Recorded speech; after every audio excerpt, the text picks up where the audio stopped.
ตั้งเสาอ่าตั้งเสาตั้งยังขึ้นตอกข่าวตอกคือเป็นที่พ่อเลยล่ะก็ดีมุกดีใจน้ำเพลินพี่น้องเลยเนาะที่ว่ามีทางปลอบเงินเพลินสดซอยโจนมีเฮือนมีซานอยู่เป็นของตัวเองว่าซั่นที่กี้แล้วก็ถือว่าคือเราบอกอะไรพี่น้องปีหนึ่งเฮ็ดเทือนเท่าไรเทื่อแล้ว3-4 หลังใหญ่พุ่นใหญ่พี่แน่ว่าซั่นเอาละมาแล้วบ่แตนอหยังเลยปักเซจะบอกตะกี้นะ มาแล้ว เป็นนี่ไรคือว่าได้ฮุบหอบมือพุ่นดิบัด เอาเมื่อเบิ่งพี่อ้ายโชว์แล้วก็พอดีเราตายหวัง2-3 มื้อนี่อ้าวข่าวไล่อีกแล้วซะเนาะ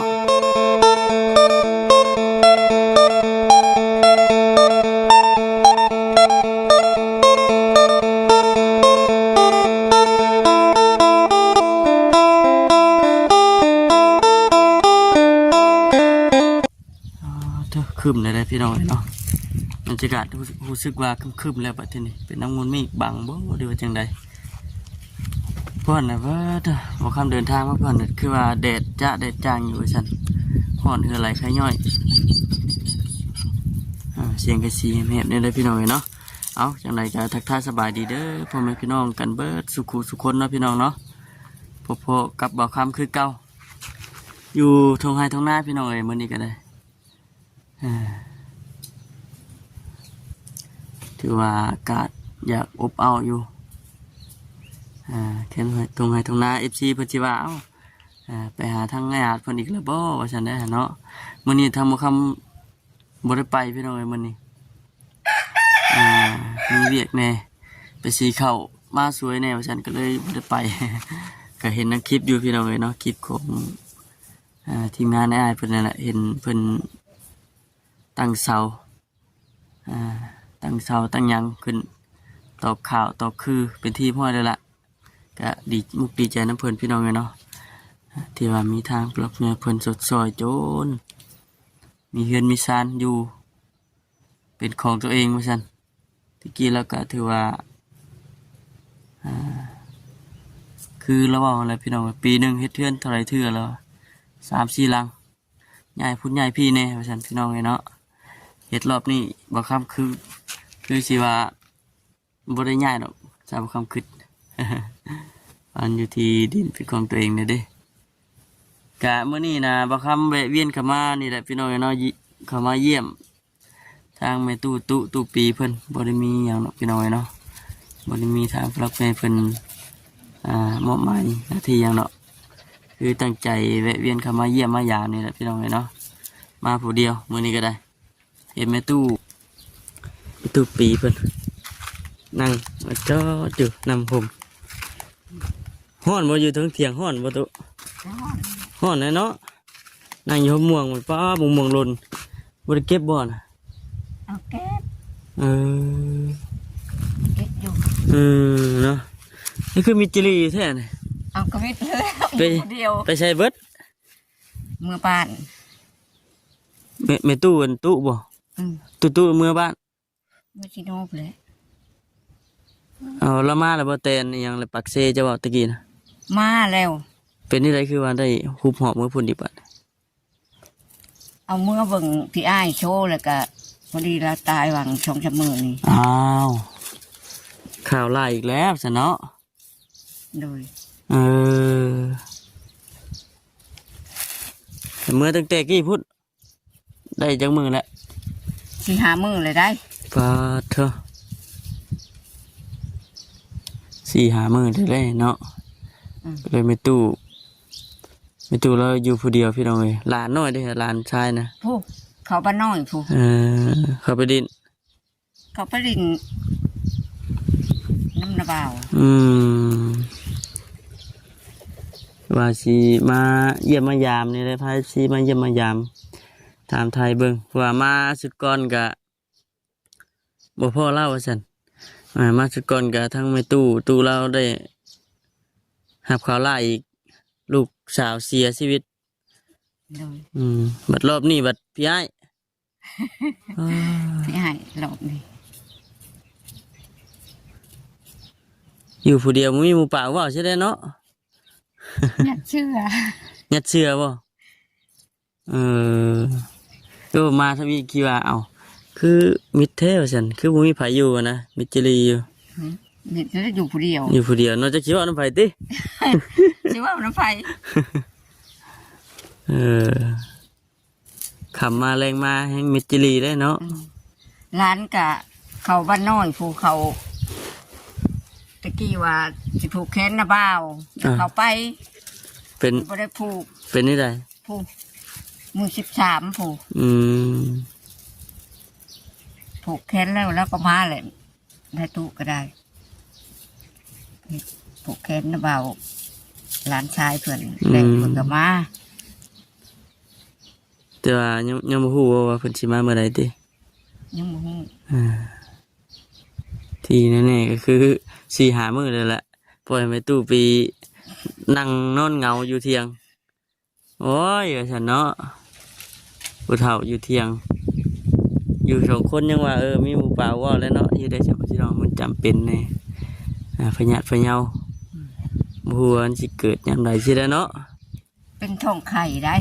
อยู่ซิโนนี่บ่ อยู่ในชิโนเฮือนไก่กัน อ๋อเป็นพญาท้องไข่อ่าลมมันเป็นไดบ่ย่านบ่ ลมจะได้ลมบ่ได้แห้ง บ่ได้แห้งบ่อยู่พี่สงสิแห้งแท้เจ้า บ่ได้แห้ง มั ได้ นแปลนมาหยังสิละ แห้งอยู่2คนกับร้านแล้วลงมือนั่น บ่อ่าตอนเร่งนี่แม่นหลานกลับมาพี่เก่ามานอนพี่เก่า มันน้องพี่ อ่า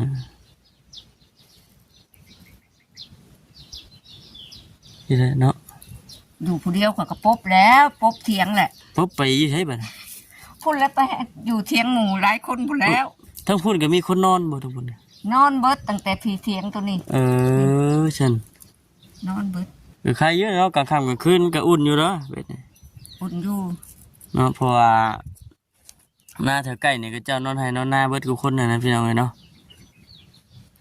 นอนให้นอนหน้าเบิด บ่เป็นตาย่านปานใดฉันเนาะ สิเป็นตาย่านเพียงดี เฮานอนแล้วก็ลึกเลยติ ลึกเลยอยู่กับไผกับหน้าสิแฮงสบาย สบายหาอยู่หากิน อยู่บ้านนี่สิเป็นตาย่านกว่าเนาะ หาอยู่หากินหาจังไดตุ หาก็ ก็ผู้เขียดสิบ่ ที่ไรไปจริงชันเลย อืม ร้านไข่บักตั้มนะไข่ฮะกะนั่นนี่ หากระทรวง ฮะกะเช้า แต่อาจเบาคำขนาดร้านนี้ก็ยังถือยิงไข่2-3 มือเลย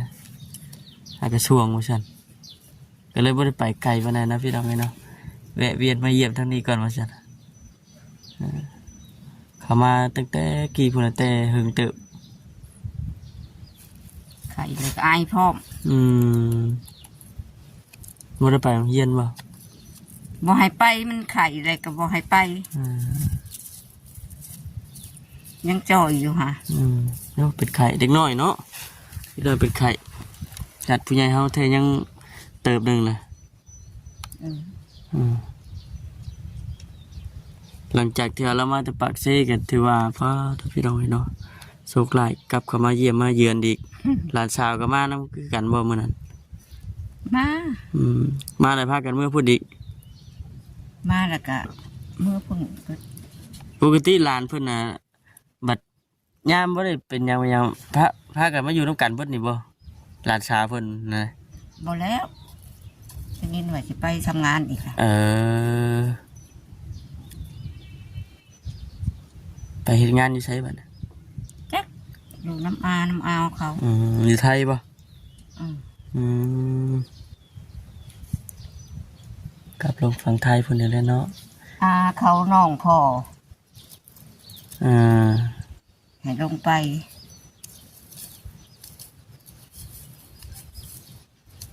ต้องมีบัตร อยู่ มีเบอ กับ ร์ มัน นะ บ่มีเงินมีคำไปหาเงินไผมัน ยากแล้วอยู่บ้านเฮาเนี่ยก็คือฮู้แหล้วเนาะพี่น้องเนาะบ่ขึ้นเอาไปเฮ็ดเวียกก็เงินเรื่องเงินเดือนนี่ก็สิบ่สูงปานใดหันนะ ลักล้าน2 ล้าน จักแหละ จะว่าเรื่องข่าวเรื่องน้ำเดี๋ยวนี้เป็นได้ได ยังพอได้กินอยู่ปีนี้ได้จักซอบซั่น 40ซอบ โอ้ถือว่าเติบหนึงได้ฉันเอากุ้มอยู่บ่ ก็บ่กุ้มแล้ว บ่กุ้ม นี่ไปกุ้มมันหลายคน เอ้าว่าอยู่น้ำกันโทนมีตู้2 ตู้นี่แล้วก็หลานน้อยนั่นฮะ มันชุ่มอยู่เฮือนอีกเด้ อยู่เฮือนพ่อมอีก ชุ่มมันแม่เฒ่าบักอันนี้แล้ว โดยยามหน้านี่แม่นมาเฮ็ดอยู่น้ำกัน ยำหน้าแล้วก็มาเฮ็ด ยามหน้ามาเฮ็ดน้ำกันแล้วก็ เขาบ่ได้เอามือ ข้าวนี่แม่นป้าไว้บนเดียว เบิดแล้วก็มาชี้เอา แบบนี้เนาะเมื่อแล้วก็มาสีเอาถ้าเยอะหลายคนเฮ็ดอยู่ใครกลัวหน่อยคนเฮ็ดเลยหลายคนกินไปชั่นโบคักมาได้ไปเลย หน่อยคนเฮ็ดหลายคนกินโบคักมาได้ไปเลย บ่ได้เฮ็ดหน้าได้นี่อยู่ซื่อๆได้ โอ้อยู่ชื่อกับเผาให้เผาหน้าไม่ใช่เด้อ อยู่ซื่อๆนี่แหละ อันนี้ใครอยู่หลายคนเฮ็ดหลายคนกินก็เฮ็ดช่วยกันเฮ็ดช่วยกันกินช่วยกันไปชั่น เมื่อยน้ำกันไปชั่นเบิ่งลูกเบิ่งหลานนั่นแหละยามให้ยามหน้ากันเนาะ อยู่น้ำเขาก็บ่อยู่น้ำเจ้าดอกอยู่น้ำเขาก็โอ้ยแม่ลงลูกแม่เฒ่าลงลูกกาเขาก็ลงมันเป็นลูกการับจ้างมันก็ได้อีน้อยนะก็ได้ ได้แล้วบ่เดี๋ยวนี้ โอ้ บ่ได้เห็นเพิ่นแต่เฮิงนี่เนาะจักปีแล้วเนาะเดี๋ยวนี้เนาะแม่นเอาเมื่อพุ่นเบิดเลยหลานผู้หญิงนั่น เอามือพุ่นเบิดบ่เมื่อมันก็หายแล้วลูกพี่ ใหญ่แล้วเดี๋ยวนี้เนาะเนี่ยถ้าพี่น้องช่วงนั้นน่ะยังน้อยยังอยู่ตอนนั้นมาตั้งแต่กี่พุ่นเที่ยวเข้ามาทีมงาน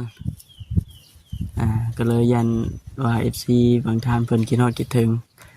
ทำคำก็เลยเอาสิโอกาสออกมาโอลม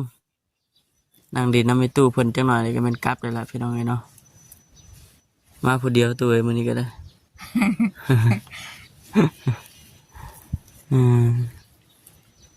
คุณเนาะกินข้าวแวงตู้มื้อนี้นะ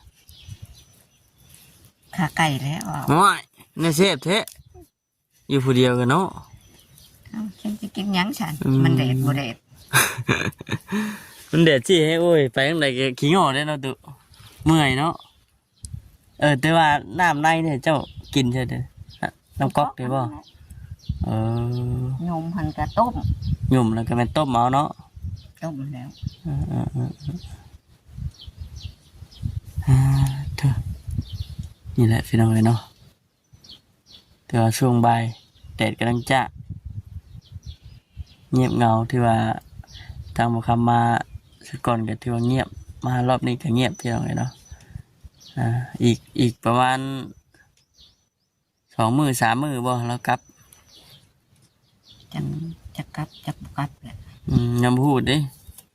พูด โทรมาดินน้ำอยู่บ่ใช่โทรหาอยู่บ่ เอาเพียงโทรบ่มีโทรศัพท์ เอายอดหลานดิ อันโทรศัพท์หนาแตกแล้วก็ปะไว้อยู่ซิโนปุ๊ เถอะอย่าว่าโทรบอกข่าวแกงขี้ที่ชั่วอะไรเนาะ เบิดนิดข่อยกระตบเบิดเงินข่อยกระตบ ตบตีมันอยู่โอ้มันก็แตกแล้วว่า คักแน่เนาะ